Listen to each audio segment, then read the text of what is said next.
What is up, guys? Faz Gaming here. Today, I am back with another video. So, D1 underscore right wide receiver. For some reason, it's not really letting me mention you, but I mentioned you in this video, but not in the title, sadly. So, yeah. Anyways, so this is the Teen Titans Go Infection AU lore explained, or CO. Oh, or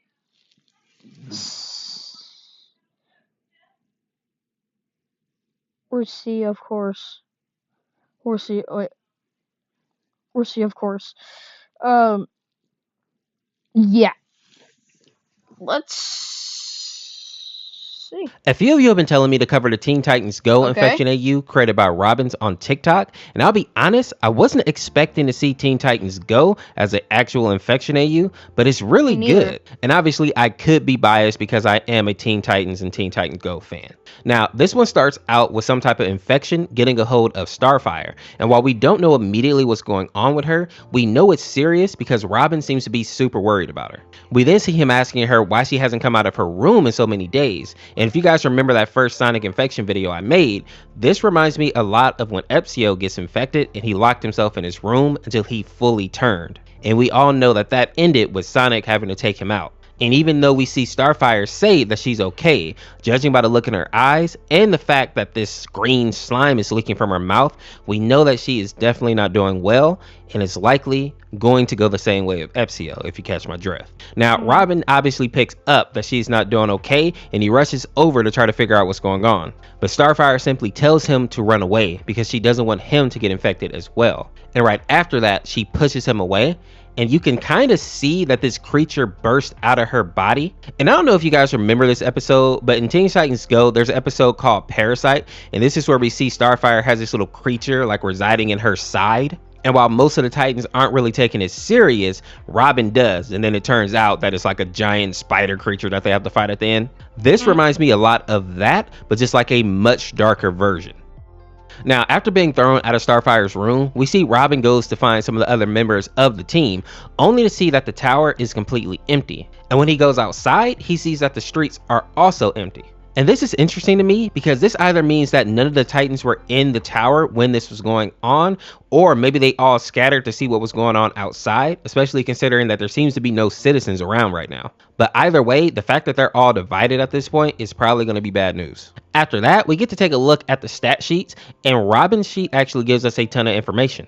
The first being that he seems to be the person who created the parasite that is infecting the population. We see that he was experimenting with some kind of black liquid, and it ended up creating a kind of parasite that was able to escape while Robin wasn't paying attention. And now the creature is not only targeting the other Titans, having already taken Starfire, but also the city as a whole, which may be why it's so empty when Robin went outside. Next, we get to see what Starfire looks like currently, and she is absolute nightmare fuel. It's hard to tell what's happening to her exactly, but it looks like the parasite is eating away at her flesh, especially the meat around her mouth. We also see that her eyes are completely white now, and they have like these blood vessels bulging out of them. So I'm wondering if this creature is actually like making her blind, or if something else is happening with that. And as of right now, we don't know if the parasite is actually like hijacking their bodies and making them attack their friends, but that's usually how it goes in these infection AUs.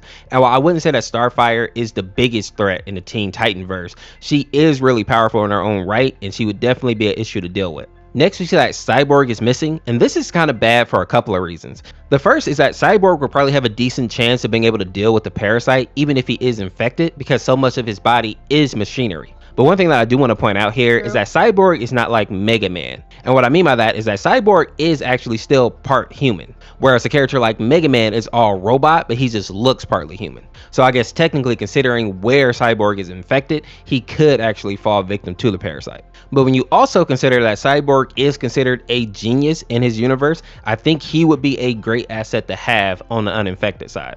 Next, we see Raven is still alive and clean of the parasite, and I wasn't surprised to see this. While I don't think that she will be immune to the effects of the parasite, Raven is really strong and literally has the power to not only fly, but also to teleport.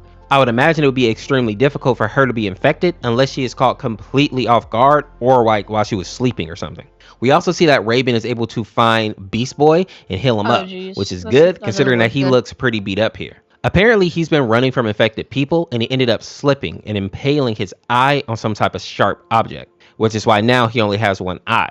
The only thing that confuses me here is that I don't understand why he didn't just like turn into a hawk or a pterodactyl or something and just fly away. Beast Boy like running on the ground just seems so unnecessary. Another important fact that we kind of learned from this little snippet though is that even though we don't see infected people, they are definitely here. And I'd be curious to see how much of the city is actually infected by this parasite right now. Now, after all that, we see Robin is running through the woods until he slips and falls on his face. And it seems like he's just been running aimlessly, trying to find any sign of life. And just then, he hears someone call his name, and it turns out to be Kid Flash. And let me just say this, Kid Flash is a great ally to have in an infection AU. He's basically like Sonic the Hedgehog, but in human form.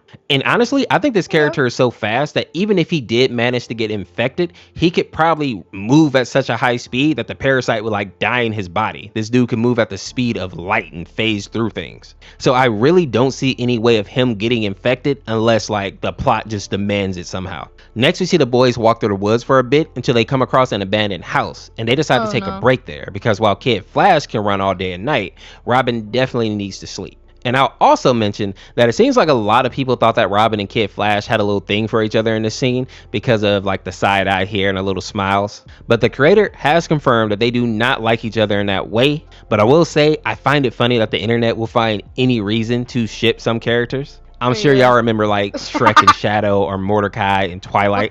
If creators don't nip some of this stuff in the bud, people will take it and run with it. So I get it. Now, after Robin goes to sleep, we see that Kid Flash goes out to scout the perimeter, and it looks like he was gone for the whole night. And when he finally does return, he has this hood over his head. And if you're like me, I thought that he was straight up infected at this point.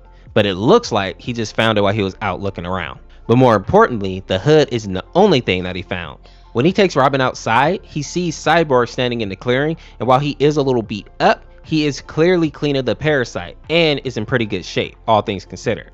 We also see that Kid Flash found Bumblebee as well while he was out searching, bringing their team up to 4 people now. And honestly, they are a fairly strong team, all things considered. The only thing that worries me at this point is the fact that Kid Flash now has a bandage on his arm, which he didn't have before he went out scouting, which may imply that he was infected, or at least attacked while he was out. So this may be something to pay attention to moving forward in the series.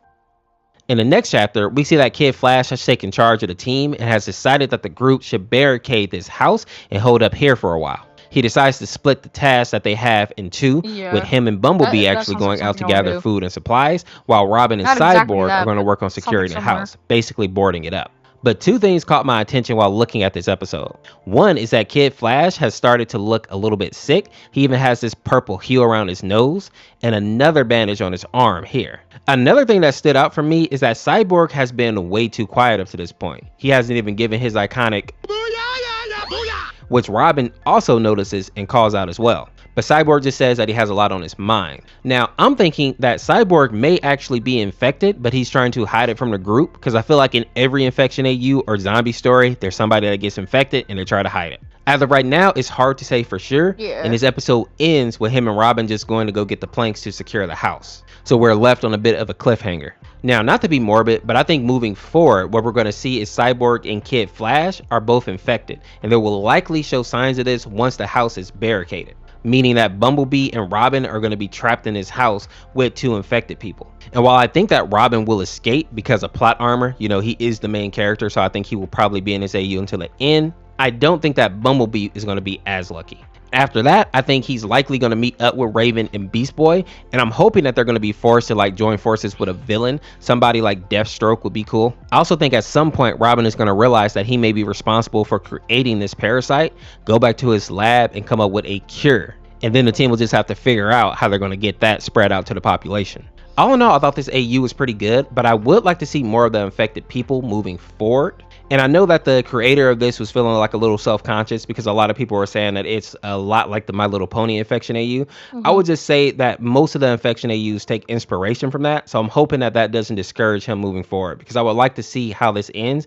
And so many people scare Okay. these creators Okay, off the buddy. internet because they're, being negative. But with that being said, if you enjoyed this video, make sure to check out this video on the screen here and make sure to go follow Robin over on TikTok. All right. All right. Not bad. Uh, peace out, guys. I really hope you guys like and subscribe. DJ. D1 underscore wide load or whatever. I forgot your name. Sorry. Um, since you weren't like part, you probably might be a YouTuber, but not a popular one. I'm not trying to be mean here, but I'm just saying that they won't let me mention you. So if you see this video and you're all sad, I'm sorry, but yeah. Anyways, peace. All right, guys, peace.